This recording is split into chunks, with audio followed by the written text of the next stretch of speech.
The evening began like any other star-studded episode of The Late Show with Stephen Colbert, with the usual witty monologue and high-spirited energy from the audience. Everything was set for a classic night of entertainment, and the crowd was buzzing with anticipation as the name Harrison Ford flashed across the screen. Known for his no-nonsense demeanor and legendary roles, Ford was there to promote his latest film, but things didn't go as smoothly as planned. From the moment he walked onto the stage, there was an unusual tension in the air. Ford, dressed in his signature casual style, didn't flash his usual charming smile. Instead, he appeared stiff, serious, and slightly irritated. Colbert, ever the professional, tried to break the ice with a joke about Indiana Jones aging but still outrunning boulders. Ford responded with a flat stare and a sarcastic quip that caught the audience off guard. It became apparent very quickly that this wasn't going to be a light-hearted conversation. Colbert, who is known for mixing humor with sharp political and social commentary, didn't back down.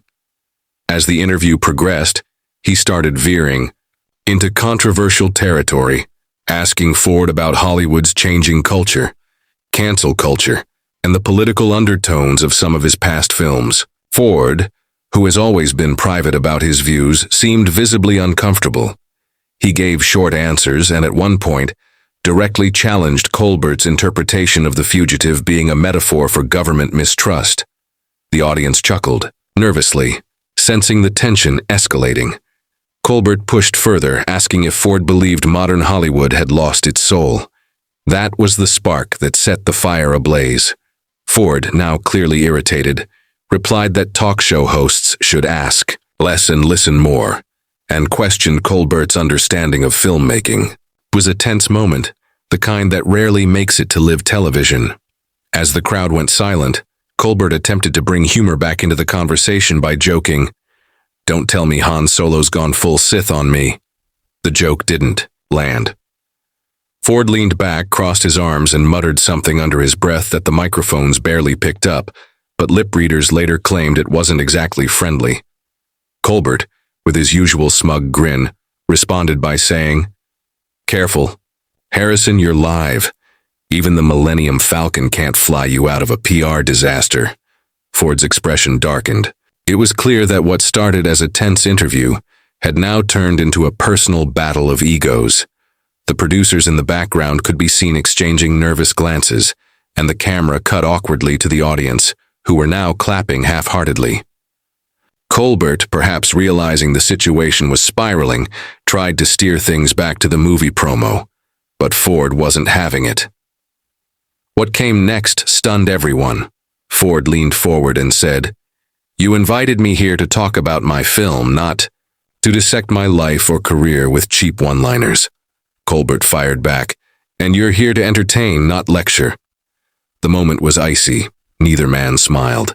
Colbert, in an attempt to regain control, gestured toward the band and tried to move the conversation along, but Ford interrupted, calling the entire segment a waste of time. That was when producers made the rare decision to cut the interview. "Yort." A commercial break was announced abruptly, and as cameras stopped rolling, Ford stood up and removed his mic. A few members of the crew tried to speak with him, but he simply waved them off. Security wasn't called, but it was clear Ford wasn't going to be asked to stay. Colbert, in the meantime, stayed seated, drinking water and clearly fuming beneath the surface. When the show returned from the break, Colbert addressed the audience with an awkward smile and said, "Well, that was educational. Harrison Ford." Ladies and gentlemen, the applause was forced and mixed with murmurs. The rest of the show continued with the next guest, but the energy had clearly shifted. Social media exploded almost instantly. Clips of the confrontation began circulating within minutes. Fans of both Colbert and Ford weighed in, with hashtags like Ford vs. Colbert and talk show clash trending worldwide. While some viewers sided with Ford, praising his unwillingness to entertain what they saw as baiting questions, others criticized him for being overly sensitive and disrespectful. Late-night TV had seen its share of awkward interviews before, but this one stood out for the sheer bluntness and public fallout it caused. Behind the scenes, things weren't any calmer. Reports from insiders stated that Ford left the building without speaking to anyone and refused the car arranged by the network. Instead, he called his own ride and exited through a side door. Meanwhile, Colbert reportedly had a closed-door conversation with the producers, expressing frustration over how the segment played out. He didn't apologize, sources said, but he acknowledged that the interview had gotten out of hand. Within, statements from both sides began circulating. Ford's publicist released a short note saying the actor stands by his comments and believes interviews should focus on the work, not personal agendas. Colbert's team issued no direct apology but emphasized that The Late Show promotes open conversation and spirited debate. The fallout was swift, with several entertainment blogs dissecting the moment frame by frame. Industry insiders began speculating about the long-term consequences. Would Ford boycott late-night shows entirely? Would Colbert's team reconsider their approach to celebrity interviews? Some journalists even claimed that this clash might mark a turning point in how Hollywood veterans engage with modern media. In the age of viral content and cancel culture, a single misstep can define a person's public image. But Ford, known for his rugged independence, didn't seem to care.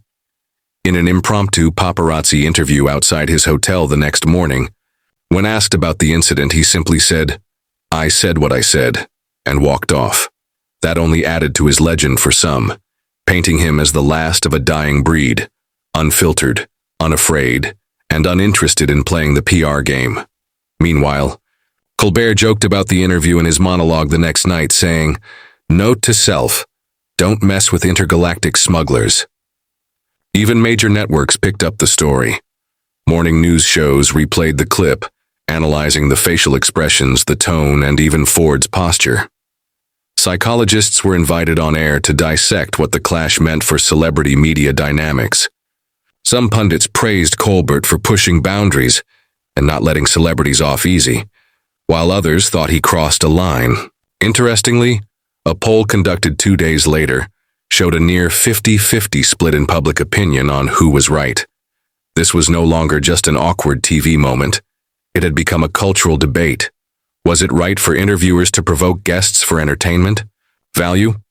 Should actors be expected to engage in political or personal discourse on promo tours? The clash opened up deeper questions about the role of media, the pressure on celebrities, and the fine line between comedy and confrontation. Ford's team, staying true to form, did not participate in the media circus. No follow-up interviews, no clarification posts, and certainly no tweets. In fact, Ford himself went radio silent, focusing instead on a scheduled private event promoting the film in a smaller venue. Meanwhile, Colbert took the opportunity to poke fun at the situation over the next few episodes, crafting recurring jokes about interviews gone rogue, and even inviting a Harrison Ford impersonator for a brief, lighthearted sketch. It was his way of diffusing the drama without directly addressing the elephant in the room. But among industry veterans, the message was clear. Even the most seasoned professionals could clash when the cameras were rolling. And sometimes, the fallout was just as dramatic as the movies they promote. In the end, the Harrison Ford-Stephen Colbert clash served as a stark reminder of the unpredictable nature of live television and the increasingly blurred lines between entertainment, opinion, and personality. For some, it was a moment of discomfort. For others, it was a refreshing example of unscripted honesty. As for Ford, his legacy remains untarnished. If anything, this added a layer of mystique to his already legendary persona. Colbert, ever the showman, turned the moment into another notch in his belt of viral encounters. Whether their paths cross again on television remains to be seen, but one thing is certain.